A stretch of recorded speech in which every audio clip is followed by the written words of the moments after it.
क्योंकि यहाँ पे ना जेनेटिक्स का कंसेप्ट अभी बहुत ही जुवेनाइल है, लोगों को पता ही नहीं है कि जेनेटिक्स का डॉक्टर भी है और वो क्या चेंजेस कर सकता है।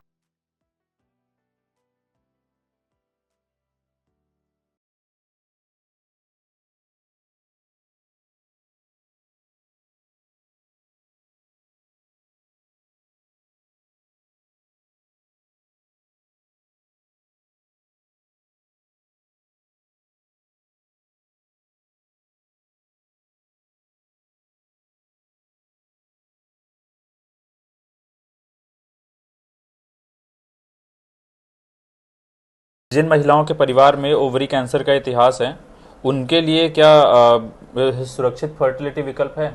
जी बिल्कुल। अभी दो चीज़ें हैं इसमें, ठीक है। एक तो है कि आपको बस फैमिली हिस्ट्री है, तो जैसे मैंने बताया कि अगर फैमिली हिस्ट्री है तो सबसे पहले आपको अपनी जेनेटिक काउंसलिंग करानी है, बिकॉज जो कैंसर्स होते हैं वो अलग अलग टाइप्स के होते हैं, तो एटलीस्ट हम जेनेटिक्स को ट्रेस करके ये बता पाएंगे कि आपको किस टाइप का कैंसर होगा।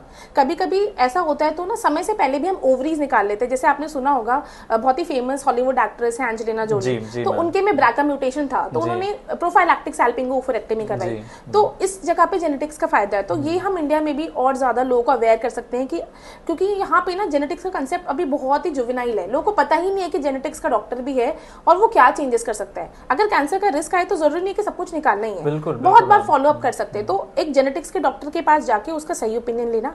सेकेंडली ना बहुत बार ये भी हमारे पास पेशेंट आते हैं, 25 साल की फीमेल आ गई, ठीक है, जिसको कैंसर हो गया ऑलरेडी। आपको पता है कि अगर हम कीमोथेरेपी देंगे तो जो ओवरीज होते हैं आपकी फर्टिलिटी बिल्कुल कम हो जाती है आफ्टर कीमोथेरेपी एंड रेडियोथेरेपी। तो इन लोगों में ना ओवेरियन या फिर फर्टिलिटी प्रिजर्वेशन का ऑप्शन होता है। जैसे मान लीजिए आपके पास सिर्फ 10 दिन है, तो हम क्या करेंगे कि आईवीएफ के थ्रू आपके अंडे पहले ही निकाल के रख लेंगे इन 10 दिनों में ही, ठीक है। फिर आप अपना कीमोथेरेपी लो, बिकॉज एक बार आपने कीमोथेरेपी या रेडियोथेरेपी लिया तो वो अंडे खराब हो जाएंगे, तो आप पहले से उनको फ्रीज करा के रख लो, और ये किसी भी डे ऑफ साइकिल पे स्टार्ट हो सकता है। इसको हम रैंडम स्टार्ट ओवेरियन स्टिमुलेशन बोलते हैं। तो जितने भी कैंसर पेशेंट है, चाहे वो मेल कैंसर हो, फीमेल कैंसर, इवन बच्चों का, ठीक है, तो आप चाहे तो पहले से ही एग्स और स्पर्म फ्रीज करा के रख ले और आप आराम से ट्रीटमेंट ले। तो एक बार आप ठीक हो गए फिर से आप बच्चे का प्लान कर सकते हो। वरना बहुत बार ऐसा होता है कि पेशेंट का कैंसर ठीक हो गया बट फिर वो लाइफ लॉन्ग इनफर्टिलिटी के साथ सफर करते हैं। तो it is a very good option, और आज की डेट में इतना महंगा भी नहीं है। आप 1-1.5 लाख रुपए में ही आप आराम से अपना एग फ्रीजिंग वगैरह कर सकते हैं, ठीक है। ये थोड़ा सा अलग चीजें पता चली हैं, इसके बारे में हमें भी जानकारी नहीं थी, बट बहुत ही अच्छा लगा ये जानकारी लेके।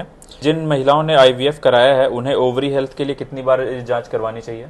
ओके, अगर आईवीएफ कराया तो जैसा मैंने बोला कि साल में एक बार ही बस अपना अल्ट्रासाउंड कराएंगे। अगर उस अल्ट्रासाउंड में कोई दिक्कत लगती है, और अपने गायनेकोलॉजिस्ट के पास जाके एक बार हम पेल्विक एग्जामिनेशन करते हैं, उसमें कोई दिक्कत लगेगी तब हम आगे ब्लड टेस्ट या एमआरआई की जरूरत है।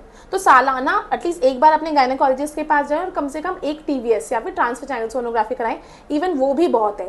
प्लस आपको सिम्टम्स का थोड़ा सा पता होना चाहिए कि एकदम से आपको भूख कम लग रही है, वजन कम हो रहा है, पेट में भारीपन लग रहा है, पेट में पानी भरने जैसा लग रहा है, तो अपने डॉक्टर को बताना है। सिम्टम्स को बस इग्नोर नहीं करना, ठीक है।